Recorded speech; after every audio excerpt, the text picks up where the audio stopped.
Halo teman-teman yang budiman. Apa kabar kalian hari ini? Semoga kalian dalam keadaan sehat-sehat selalu. Jumpa lagi bersama Kopi Wi-Fi Channel. Di video kali ini, Kopi Wi-Fi Channel akan melanjutkan alur cerita film Injection Part yang terakhir. Video part 1 dan 2 bisa cek di deskripsi. Oke lah teman-teman, gak usah pakai lama, kita langsung mulai aja alur cerita filmnya ya.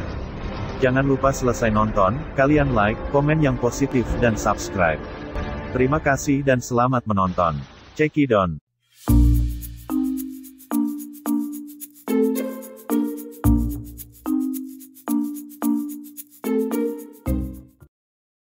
Tim marah dengan ini, bertanya-tanya mengapa mereka mengambil risiko seperti itu, karena mereka merenungkan apa yang harus dilakukan tentang angkatan bersenjata yang mendekati lokasi mereka. Mereka mengetahui bahwa alam bawah sadar Robert telah dilatih untuk melawan ekstraksi dan proyeksi yang menyerang mereka adalah bagian dari pertahanan itu. Dengan kondisi Saito yang memburuk dan tidak bisa menunggu lebih lama karena proyeksi pertahanan yang mendekat, tim memutuskan mereka harus menyelesaikan pekerjaan secepat mungkin. Eames mempersiapkan dirinya sebagai peniruan Browning, sementara Cobb dan Arthur menginterogasi Robert, menuntut untuk mengetahui kombinasi untuk brankas ayahnya. Mereka menekan Robert dengan menggunakan Browning sebagai pancingan. Eames yang menjadi Browning berteriak dari ruangan lain seolah dipukuli sebelum dia dibawa ke ruangan bersama Robert untuk mencoba membuatnya mengingat kode brankas. Browning palsu memberitahu Robert bahwa brankas itu berisi versi alternatif dari wasiat ayahnya. Jika Robert bersikeras tidak memberikan kode brankas itu, maka bisa membahayakan perusahaan yang diwariskan pada Robert. Browning palsu memberitahu Robert bahwa ayahnya mencintainya dengan cara ayahnya sendiri. Sementara itu Cobb melihat keadaan Saito yang sedang dijaga oleh Ariadne. Robert mengungkapkan bahwa satu kata yang bisa dia pahami dari kata-kata terakhir ayahnya adalah kecewa dan ia yakin bahwa ayahnya tidak mencintainya.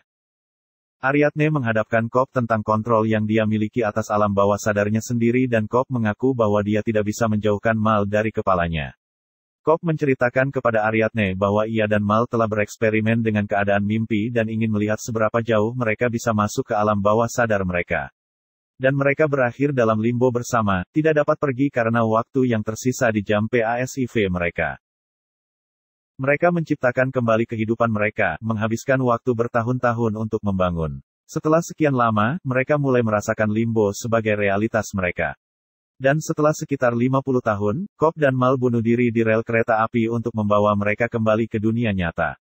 Meskipun kembali ke dunia nyata, Mal terus percaya bahwa dia masih bermimpi dan percaya bahwa kematian adalah satu-satunya cara untuk bangun, tetapi dia menolak untuk pergi tanpa Cobb karena Mal terlalu mencintainya. Pada ulang tahun pernikahan mereka, Cobb pergi ke kamar hotel yang selalu mereka tempati dan mendapati kamar itu hancur dan jendelanya terbuka. Di luar, di jendela yang berlawanan, Mal sedang duduk di luar. Mal mengajak Cobb untuk kembali ke alam mimpi mereka. Tetapi Kon menolaknya dengan alasan keberadaan anak-anak mereka. Lalu Mal mengungkapkan kepada Cobb bahwa dia mengajukan surat kepada pengacara mereka yang mengungkapkan ketakutan akan hidupnya, secara efektif menjebak Cobb dalam hal kematiannya dan memaksanya tidak ada cara lain selain bergabung dengannya. Cobb menolak untuk melompat dan mencoba menyadarkan Mal, tapi dia mengabaikannya dan melompat menuju kematiannya. Sebelum bunuh diri Mal memeriksakan dirinya ke 3 psikiater dan mengatakan dia waras. Dan kasus Mal itu membuat Cobb atas pembelaan dirinya ditolak dengan bukti luar biasa yang memberatkannya. Cobb tidak punya pilihan lain, Cobb meninggalkan anak-anaknya bersama nenek mereka dan melarikan diri ke luar negeri. Ariadne mencoba meyakinkan Cobb bahwa kematian Mal bukan salahnya dan dia perlu fokus pada misi ini serta harus mengampuni dirinya sendiri atas kematian Mal. Dan Ariadne menyarankan Cobb membaginya bersama tim. Tiba-tiba Cobb melihat beberapa para pasukan alam bawah sadar Robert sudah berada di depan gudang mereka. Dengan gudang yang terancam disusupi, tim menekan Robert sekali lagi untuk memberikan kombinasi brankas ayahnya. Robert memberitahu mereka serangkaian angka acak yang muncul di benaknya sebelum mereka memasukkannya ke dalam van dan membiusnya untuk tidur. Mereka semua masuk dan bersiap untuk memasuki tingkat kedua dari mimpi sementara Yusuf mendorong van menjauh dari proyeksi yang mengejar. Mereka mulai menyiapkan alat PASIV dan memasangkan di tubuh masing-masing kecuali Yusuf untuk memasuki mimpi kedua. Yusuf tetap tinggal di mimpi pertama untuk mengemudi dan berjaga-jaga. Sekarang berada dalam mimpi Arthur, Cobb memutuskan menyamar menjadi Mr. Charles, sebuah metode di mana dia memperkenalkan subjek pada fakta bahwa dia sedang bermimpi untuk mendapatkan kepercayaan. Cobb bertemu Robert di sebuah bar dan mengatakan kepadanya bahwa dia ada di sana untuk melindunginya dan seseorang mencoba mengakses pikirannya. Di mimpi kedua di tempat lainnya terlihat Saito berada dalam kesehatan yang lebih baik di tingkat mimpi ini, tetapi segera mulai batuk. Kembali ke Cobb, Cobb meyakinkan Robert bahwa dia sedang bermimpi dengan memperkenalkan keanehan lingkungan mereka dan menenangkan Robert untuk mengendalikan mereka. Dia membantu Robert mengingat bahwa dia telah diculik dan membawanya ke kamar hotel di mana beberapa nomor pertama yang cocok dengan angka pertama yang Robert pikirkan untuk kombinasi. Di depan nomor kamar itu Arthur dan Ariadne sudah menunggu di sana. Cobb mengatakan bahwa mereka bersamanya. Lalu Arthur dan Cobb mendobrak pintu kamar hotel itu dan masuk ke dalam. Tiba-tiba Browning masuk ke kamar itu. Dan ketika proyeksi Robert tentang Browning tiba, Cobb meyakinkan Robert bahwa Browning lah yang menculiknya dengan menanyakan apakah dia melihat Browning disiksa oleh para penculik di tingkat tidurnya sebelumnya. Browning mengaku bahwa dia bertanggung jawab atas penculikan itu, karena wasiat kedua yang diserahkan kepada Robert memungkinkan dia untuk menghancurkan kerajaan ayahnya, yang tidak akan Browning biarkan begitu saja. Cobb menyarankan kepada Robert bahwa mereka memasuki mimpi Browning untuk mencari tahu apa yang sebenarnya ada di berangkas sehingga Robert dapat memutuskan sendiri. Robert setuju. Sekarang mereka memasang semua alat pasifinya ke tubuh mereka masing-masing dan mengambil posisi untuk menuju mimpi ketiga dan kali ini dengan Arthur yang tersisa di belakang untuk mengawasi mereka dan memberikan tendangan atau tanda ketika waktunya tiba. Tim sudah mulai masuk ke mimpi ketiga milik Robert. Sementara di mimpi kedua Arthur dipaksa untuk melawan lebih banyak proyeksi pertahanan Robert. Dan sementara di mimpi pertama Yusuf terus mengemudikan Van. Kembali di mimpi pertama, Yusuf sesaat kehilangan kendali atas Van dan mobil itu jatuh di tanjakan. Efek berjatuhan itu ditunjukkan ke dalam mimpi kedua yaitu Arthur harus melawan proyeksi Robert. Lingkungan di sekitarnya berputar saat gravitasi berbalik dan kemudian menjadi benar sendiri. Mimpi ketiga diatur di pegunungan yang tertutup salju di mana berangkas Robert dijaga ketat di benteng sisi gunung. Tim berpisah untuk menarik para penjaga pergi. Cobb pergi dengan Ariadne, Eames melakukan perjalanan sendirian untuk menangkal para penjaga. Sementara Robert dan Saito mulai mendaki lereng gunung untuk mengakses sisi benteng yang buta. Kembali ke mimpi pertama saat Yusuf terus mengemudi, dia terpojok di jembatan yang ditinggikan dengan satu mobil penuh proyeksi menempel pada vannya.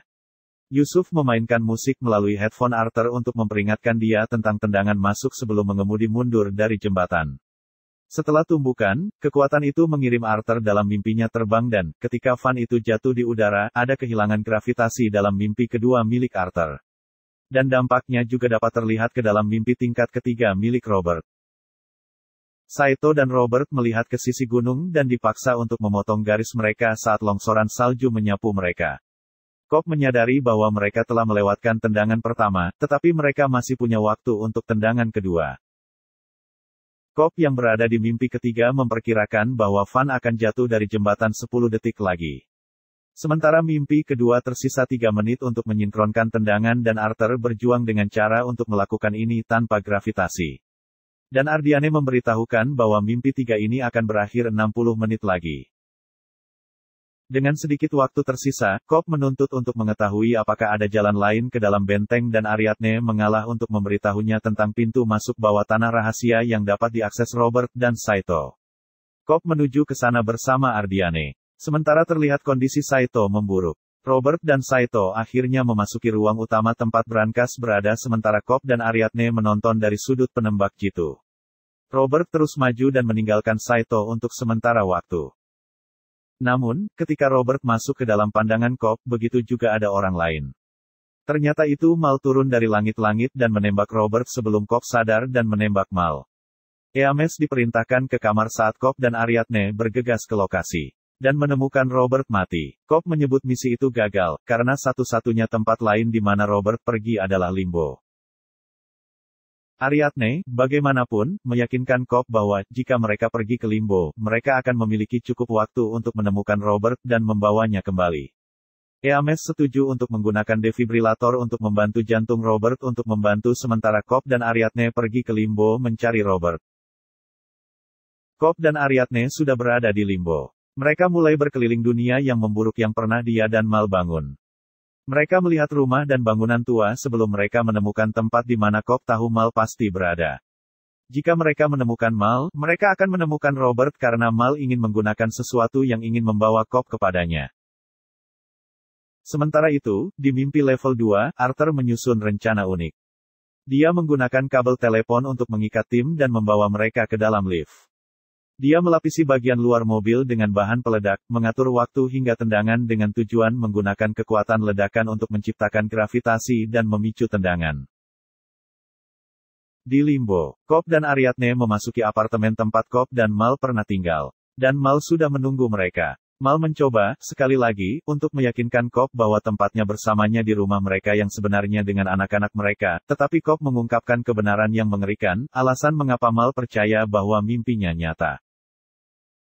Sementara mereka dalam keadaan limbo, Mal telah menyimpan sebuah kebenaran yang tidak ingin dia percayai lagi. Totemnya, ditempatkan di dalam brankasnya, berbaring miring, tidak bergerak, memberitahunya bahwa mimpinya, limbonya, adalah kenyataan. Dalam upaya untuk menyelamatkan pikirannya, Cobb membobol brankasnya dan memutar bagian atas untuk meyakinkannya bahwa dunia ini tidak nyata.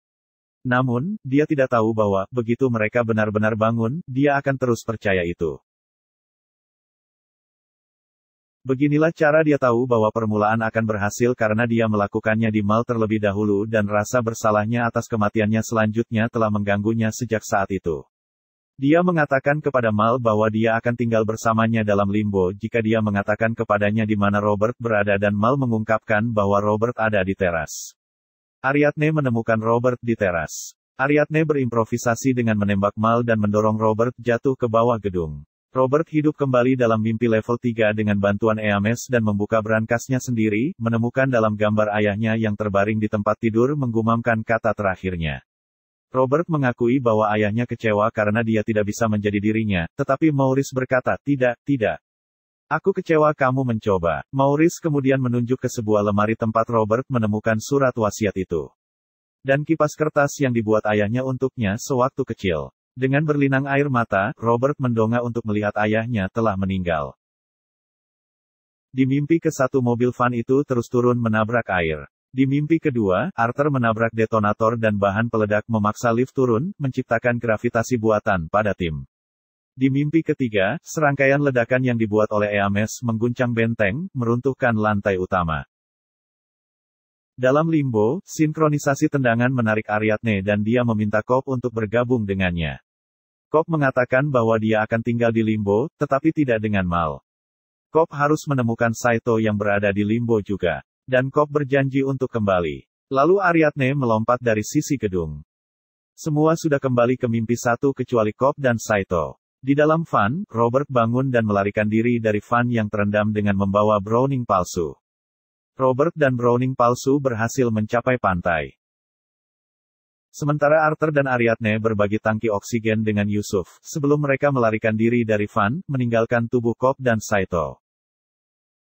Robert mengungkapkan bahwa ayahnya benar-benar ingin Robert menjadi mandiri dan menjadi dirinya sendiri oleh karena itu ia akan melikuidasi perusahaan ayahnya. Mengetahui misinya berhasil, Eames menjatuhkan topeng Browning. Dalam limbo, Cobb terdampar di darat di mana penjaga bersenjata menemukannya. Dia dibawa ke istana tepi laut di mana pria tua Jepang itu mengenali atasan kuningannya. Cobb ingat apa yang harus dia lakukan di sana dan menelepon Saito, memintanya untuk kembali bersamanya dan menghormati pengaturan mereka. Saito tua meraih pistol Cobb. Cobb bangun di pesawat dan melihat sekeliling, ia terkejut, melihat Arthur dan Ariadne tersenyum padanya. Dia melihat Saito yang sekarang terjaga yang ingat, mengangkat teleponnya dan memutar nomor untuk menelpon agar Cobb terbebas sesuai janjinya. Pesawat mendarat di Los Angeles dan Cobb dengan gugup bergerak melewati bea cukai di mana keamanan memeriksa paspornya, tetapi keamanan mengizinkannya lewat dan menyambutnya pulang. Cobb berjalan melewati anggota tim lainnya dan Robert, yang berhenti sejenak seolah mengingat mimpi yang setengah diingat. Di depannya, Cobb melihat Miles memanggilnya. Mereka pulang bersama di mana Cobb ragu-ragu sebelum mengeluarkan kuningannya. Dia memutarnya di atas meja di dapur saat anak-anaknya muncul di pintu belakang. Dia berlari ke arah mereka, gembira melihat wajah mereka lagi saat kuningan terus berputar dan sedikit bergoyang. Oke lah teman-teman, sekian dulu video alur cerita hari ini. Terima kasih sudah menonton dan sampai jumpa di video alur cerita berikutnya.